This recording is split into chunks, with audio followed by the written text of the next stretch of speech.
നിങ്ങളുടെ ടീനേജ് കുട്ടികള് നിങ്ങളെ ഹേർട്ട് ചെയ്യുന്ന രീതിയിൽ ദേഷ്യപ്പെട്ട് സംസാരിക്കാറുണ്ടോ? അവര് ശരിക്കും എന്താ ചെയ്യുന്നതെന്ന് അറിയോ? അവര് നിങ്ങളെ ടെസ്റ്റ് ചെയ്യാണ്. അതായത് ഇത്രയും ഇമോഷൻസും ഫീലിങ്സും ഉള്ള അവരെ നിങ്ങൾക്ക് ഹാൻഡിൽ ചെയ്യാൻ പറ്റുന്നുണ്ടോ? ഫസ്റ്റ് ഓഫ് ഓൾ നമ്മൾ മനസ്സിലാക്കണം, parenting is not about control.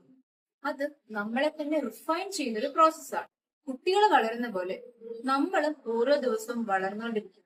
To be the best parent to our child. ഇവിടെ നിങ്ങൾ അവരോട് ഷൗട്ട് ചെയ്താൽ അവർ ഷട്ട് ഡൗൺ ആവും. പകരം ഒരു കാം വോയിസിൽ പറയാം, I know you are angry but I am here to listen. ഇത് അവരെ ഉപദേശിക്കാനോ അല്ലെങ്കിൽ അവരെ നന്നാക്കാനോ ഉള്ളൊരു ടൈം അല്ല.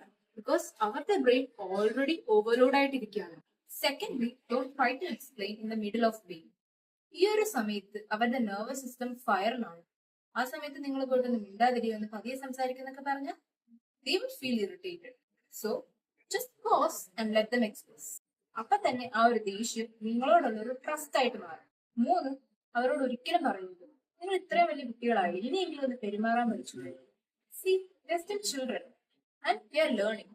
ആസ് അഡൽട്സ് നമ്മൾ തെറ്റിയാറില്ലേ and we learn from it. അതേപോലെ ദേ ആർ ഓൾസോ ലേണിംഗ്. നാല്, ബൗണ്ടറി ആണ് വേണ്ടത്, അല്ലാതെ പണിഷ്മെന്റ് അല്ല. അവരുടെ ദേഷ്യമൊക്കെ മാറി കഴിയുമ്പം അവരോട് പറയണം, മോൻ ദേഷ്യം വന്നപ്പം അങ്ങനെ പെരുമാറിയത് നല്ലതല്ല, പക്ഷെ ഇനി ഇങ്ങനൊരു സിറ്റുവേഷൻ വന്നാൽ എങ്ങനെ ഹാൻഡിൽ ചെയ്യണം എന്നുള്ളത് പഠിക്കാം. From there you will start to trust you. Finally and ഏറ്റവും ഇമ്പോർട്ടന്റ് ആയിട്ട്, അഡ്രസ് ദിയർ ഇമോഷൻ. മോൻ ഇത്രയും വിഷമമായിട്ടാണ് നീ അത് എന്നോട് പറഞ്ഞത് എന്ന് എനിക്ക് മനസ്സിലായി. അപ്പൊ നമുക്ക് അതിനൊരു സൊല്യൂഷൻ ഉണ്ടാക്കാം.